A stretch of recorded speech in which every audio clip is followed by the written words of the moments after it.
ओम शांति। 3 फरवरी 2024 बाबा के महावाक्य। मीठे बच्चे स्वदर्शन चक्रधारी भव। तुम्हें लाइट हाउस बनना है। अपने को आत्मा समझो, इसमें गफलत नहीं करो। प्रश्न: तुम सबसे वंडरफुल स्टूडेंट हो, कैसे? उत्तर: तुम रहते गृहस्थ व्यवहार में हो। शरीर निर्वाह के लिए 8 घंटा कर्म भी करते हो। साथ साथ भविष्य 21 जन्मों के लिए भी 8 घंटा बाप समान बनाने की सेवा करते हो। सब कुछ करते बाप और घर को याद करते हो। यही तुम्हारी वंडरफुल स्टूडेंट लाइफ है। नॉलेज बहुत सहज है, सिर्फ पावन बनने की मेहनत करते हो। ओम शांति। बाप बच्चों से पूछते हैं नंबरवार पुरुषार्थ अनुसार। मूल वतन भी नंबरवार जरूर याद आता होगा। बच्चों को यह भी जरूर याद आता होगा कि हम पहले शांति धाम के रहने वाले हैं, फिर आते हैं सुख धाम में। यह तो जरूर अंदर में समझते होंगे। मूल वतन से लेकर यह जो सृष्टि का चक्र है, वह कैसे फिरता है, यह भी बुद्धि में है। इस समय हम ब्राह्मण हैं, फिर देवता, क्षत्रिय, वैश्य, शूद्र बनेंगे। यह तो बुद्धि में चक्कर चलना चाहिए ना। बच्चों की बुद्धि में यह सारी नॉलेज है।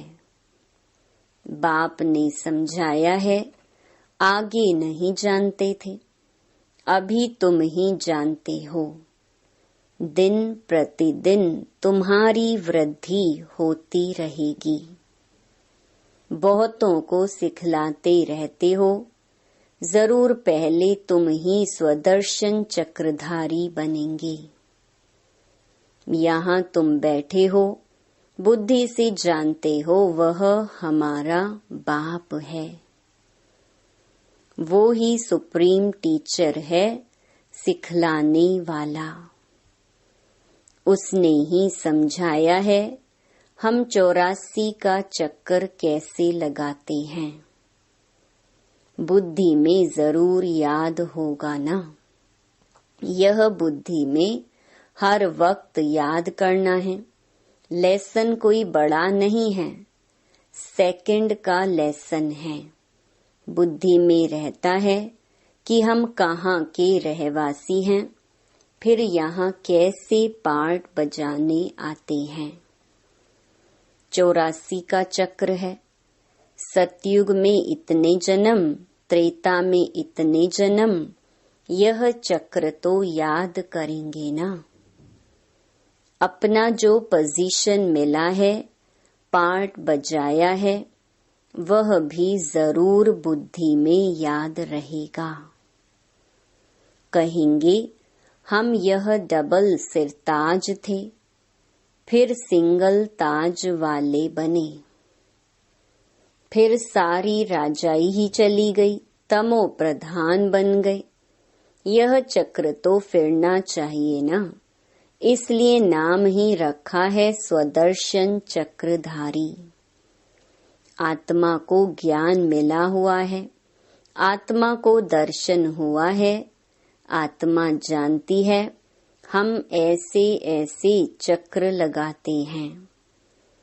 अब फिर जाना है घर। बाप ने कहा है मुझे याद करो तो घर पहुंच जाएंगे। ऐसे भी नहीं है कि इस समय तुम उस अवस्था में बैठ जाएंगे। नहीं, बाहर की बहुत बातें बुद्धि में आ जाती हैं। किसको क्या याद आता होगा, किसको क्या याद आता होगा। यहाँ तो बाप कहते हैं, और सब बातों को समेट एक को ही याद करो। श्रीमत मिलती है, उस पर चलना है। स्वदर्शन चक्रधारी बनकर तुमको अंत तक पुरुषार्थ करना है।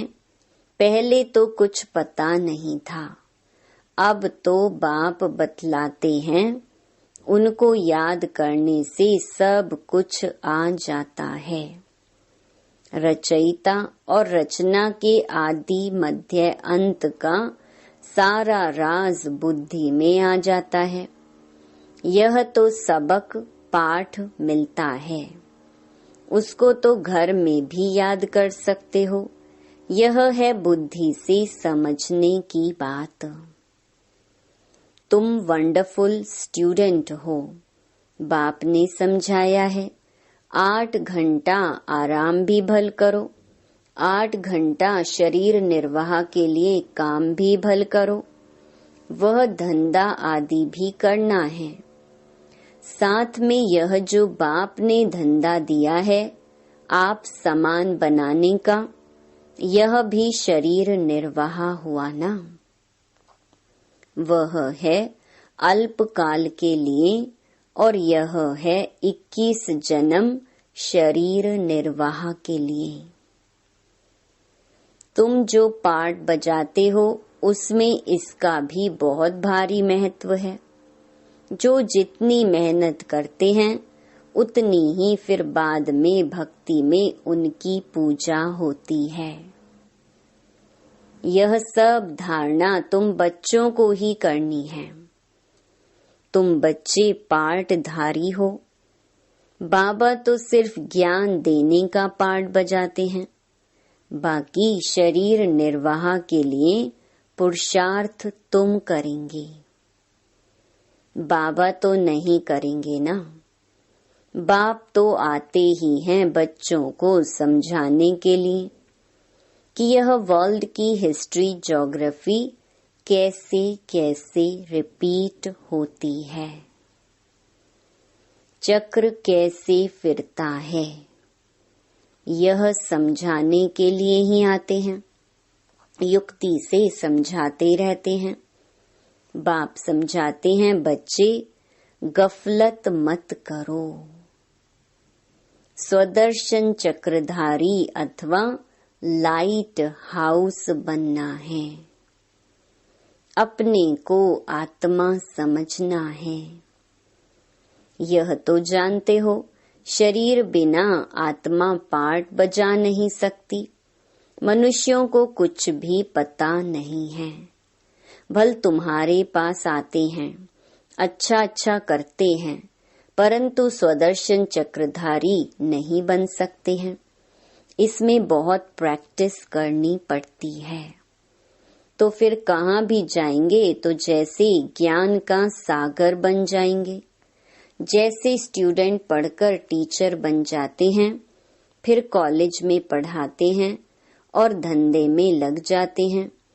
तुम्हारा धंधा ही है टीचर बनना। सबको स्वदर्शन चक्रधारी बनाओ। बच्चों ने चित्र बनाया, डबल सिरताज राजाएं, फिर सिंगल ताज वाले राजाएं कैसे बनते हैं। यह तो ठीक है, परंतु कब से कब तक डबल ताज वाले थे, कब से कब तक सिंगल ताज वाले बने, फिर कैसे और कब राज्य छीना गया, वह डेट्स लिखनी चाहिए। यह बेहद का बड़ा ड्रामा है। यह सर्टेन है, हम फिर से देवता बनते हैं, अभी ब्राह्मण हैं। ब्राह्मण ही संगम युग के हैं, यह किसको मालूम नहीं जब तक तुम ना बताओ। यह तुम्हारा अलौकिक जन्म है। लौकिक और पारलौकिक से वर्षा मिलता है, अलौकिक से वर्षा नहीं मिल सकता। इन द्वारा बाप तुमको वर्षा देते हैं, गाते भी हैं, हे प्रभु। ऐसे कभी नहीं कहेंगे, हे प्रजापिता ब्रह्मा। लौकिक और पारलौकिक बाप को याद करते हैं। यह बातें कोई नहीं जानते, तुम जानते हो। पारलौकिक बाप का है अविनाशी वर्षा, लौकिक का है विनाशी वर्षा। समझो कोई राजा का बच्चा है, 5 करोड़ वर्षा मिलता है, और बेहद के बाप का वर्षा सामने देखेंगे तो कहेंगे उनकी भेंट में तो यह अविनाशी वर्षा है और वह तो सब खत्म होने वाला है। आज के जो करोड़पति हैं उन्हों को माया चटकी हुई है, वह आएंगे नहीं। बाप है गरीब निवाज। भारत बहुत गरीब है, भारत में बहुत मनुष्य भी गरीब हैं। अब तुम बहुतों का कल्याण करने का पुरुषार्थ कर रहे हो। अक्सर करके बीमारों को वैराग्य आता है, समझते हैं जीना क्या काम का। ऐसा रास्ता मिले जो मुक्ति धाम चले जाएं। दुख से छूटने लिए मुक्ति मांगते हैं। सतयुग में मांगते नहीं, क्योंकि वहाँ दुख नहीं है। यह बातें अभी तुम समझते हो। बाबा के बच्चे वृद्धि को पाते रहेंगे। जो सूर्यवंशी चंद्रवंशी देवता बनने वाले हैं वो ही आकर ज्ञान लेंगे, नंबरवार पुरुषार्थ अनुसार।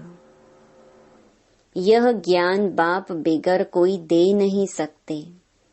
अब तुम बेहद के बाप को छोड़ कहाँ भी नहीं जाएंगे। जिनका बाप के साथ लव है वह समझ सकते हैं, नॉलेज तो बहुत सहज है। बाकी पावन बनने में माया विघ्न डालती है। कोई भी बात में गफलत की तो गफलत से ही हारते हैं। इनका मिसाल बॉक्सिंग से अच्छा लगता है। बॉक्सिंग में 1-2 से जीत पहनते हैं। बच्चे जानते हैं माया हमको हरा देती है। बाप कहते हैं, मीठे बच्चे अपने को आत्मा समझो। बाप खुद समझते हैं इसमें मेहनत है। बाप युक्ति बहुत सहज बताते हैं। हम आत्मा हैं, एक शरीर छोड़ दूसरा लेते हैं, पाठ बजाते हैं, बेहद बाप के बच्चे हैं। यह अच्छी रीति पक्का करना है। बाबा फील करते हैं माया इनका बुद्धि योग तोड़ देती है। नंबरवार तो है ही, इस ही हिसाब से राजधानी बनती है।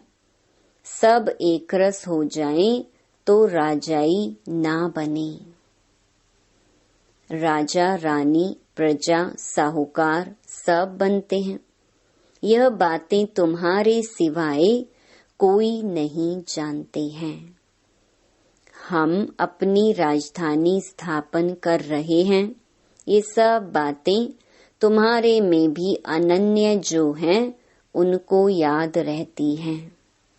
यह बातें कभी भूलनी नहीं चाहिए।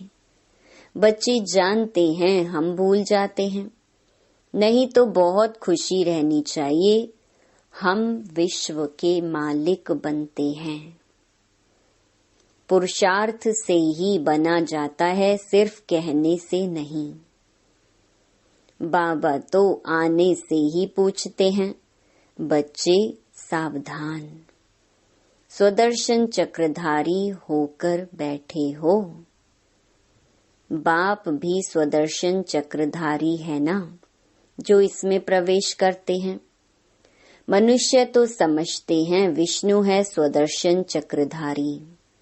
उनको यह पता ही नहीं है कि यह लक्ष्मी नारायण है। इन्हों को ज्ञान किसने दिया? जिस ज्ञान द्वारा इन्होंने यह लक्ष्मी नारायण का पद पाया। दिखाते हैं स्वदर्शन चक्र से मारा। तुमको यह चित्र बनाने वालों पर हंसी आती है। विष्णु है निशानी कंबाइंड गृहस्थ आश्रम की। चित्र शोभता है, बाकी यह कोई राइट चित्र नहीं है। पहले तुम नहीं जानते थे 4 भुजा वाला यहाँ कहाँ से आया। इन सब बातों को तुम्हारे में भी नंबरवार जानते हैं। बाप कहते हैं सारा मदार तुम्हारे पुरुषार्थ पर है।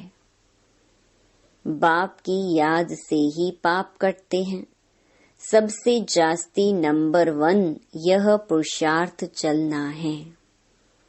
टाइम तो बाप ने दिया है, गृहस्थ व्यवहार में भी रहना है, नहीं तो बच्चों आदि को कौन संभालेगा। वह सब कुछ करते भी प्रैक्टिस करनी है, बाकी और कोई बात नहीं है। श्री कृष्ण के लिए दिखाया है अकासुर बकासुर आदि को स्वदर्शन चक्र से मारा है। अब यह तुम समझते हो, चक्र आदि की तो बात ही नहीं। कितना फर्क है, यह बाप ही समझाते हैं। मनुष्य को समझा नहीं सकते। मनुष्य की सद्गति कर नहीं सकते। रचता और रचना के आदि मध्य अंत का राज कोई समझा नहीं सकेंगे। स्वदर्शन चक्र का अर्थ क्या है, सो भी अब बाप ने ही समझाया है। शास्त्रों में तो कहानियां ऐसी बनाई हैं जो बात मत पूछो। देवताओं को भी हिंसक बना दिया है। अब इन सब बातों पर एकांत में बैठ विचार सागर मंथन करना होता है। रात्रि को जो बच्चे पहरा देते हैं उन्हें टाइम बहुत अच्छा मिलता है। वह बहुत याद कर सकते हैं। बाप को याद करते स्वदर्शन चक्र भी फिराते रहो। याद करेंगे तो खुशी में नींद भी फिट जाएगी। जिसको धन मिलता है वह बहुत खुशी में रहता है, कभी झुटके नहीं खाएगा। तुम जानते हो हम एवर हेल्दी वेल्दी बनते हैं, तो इसमें अच्छी रीति लग जाना चाहिए। यह भी अब बाप जानते हैं, ड्रामा अनुसार जो कुछ चलता है वह ठीक है, फिर भी पुरुषार्थ कराते रहते हैं। अब बाप शिक्षा देते हैं। ऐसे बहुत हैं जिनमें न ज्ञान है न योग है। कोई बुद्धिवान विद्वान आदि आ जाए तो बात कर ना सके। सर्विसेबल बच्चे जानते हैं हमारे पास कौन कौन समझाने वाले अच्छे हैं। फिर बाप भी देखते हैं यह बुद्धिवान पढ़ा लिखा आदमी अच्छा है और समझाने वाला बुद्धू है, तो खुद प्रवेश कर उनको उठा सकते हैं। तो जो सच्चे बच्चे हैं वह कहते हैं हमारे में तो इतना ज्ञान नहीं था जितना बाप ने बैठ इनको समझाया। कोई को तो अपना अहंकार आ जाता है। यह भी उनका आना मदद करना ड्रामा में पार्ट नोंधा हुआ है। ड्रामा बड़ा विचित्र है। यह समझने में बड़ी विशाल बुद्धि चाहिए। अब तुम बच्चे जानते हो हम वह राजधानी स्थापन कर रहे हैं जिसमें सब गोरे ही गोरे थे। काले वहां होते नहीं। यह भी तुम गोरा और काला चित्र बनाकर लिखो 63 जन्म काम चिता पर बैठ ऐसे काले बन पड़े हैं। आत्मा ही बनी है। लक्ष्मी नारायण का भी काला चित्र बनाया है। यह नहीं समझते कि आत्मा काली बनती है। यह तो सत्युग के मालिक गोरे थे, फिर काम चिता पर बैठने से काले बनते हैं। आत्मा पुनर्जन्म लेते लेते तमो प्रधान बनती है, तो आत्मा भी काली और शरीर भी काला हो जाता है। तो हंसी हंसी में पूछ सकते हो, लक्ष्मी नारायण को कहाँ काला कहाँ गोरा क्यों दिखाया है? कारण ज्ञान तो है नहीं। श्री कृष्ण ही गोरा फिर श्री कृष्ण ही सांवरा क्यों बनाते हैं? यह तो तुम अभी जानते हो। तुमको अभी ज्ञान का तीसरा नेत्र मिला है। अच्छा, मीठे मीठे सिकिलधे बच्चों प्रति माता पिता बाप दादा का याद प्यार और गुड मॉर्निंग। रूहानी बाप की रूहानी बच्चों को नमस्ते। धारणा के लिए मुख्य सार।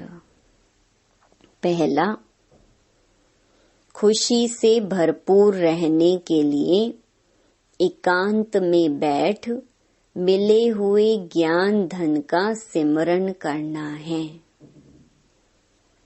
पावन व सदा निरोगी बनने के लिए याद में रहने की मेहनत करनी है।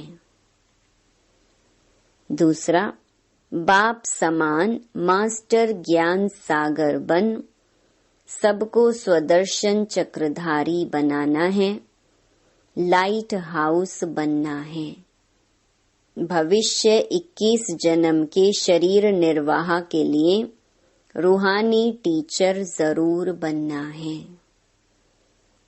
वरदान, त्रिकालदर्शी स्थिति द्वारा तीनों कालों का स्पष्ट अनुभव करने वाले मास्टर नॉलेजफुल भव। जो त्रिकालदर्शी स्थिति में स्थित रहते हैं वह 1 सेकंड में तीनों कालों को स्पष्ट देख सकते हैं।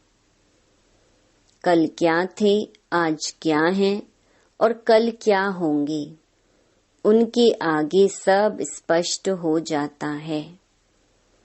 जैसे कोई भी देश में जब टॉप पॉइंट पर खड़े होकर सारे शहर को देखते हैं तो मजा आता है।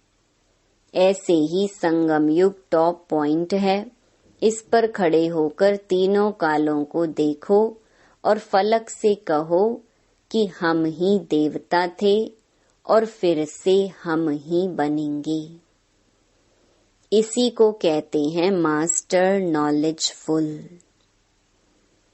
स्लोगन, हर समय अंतिम घड़ी है, इस स्मृति से एवर रेडी बनो। ओम शांति।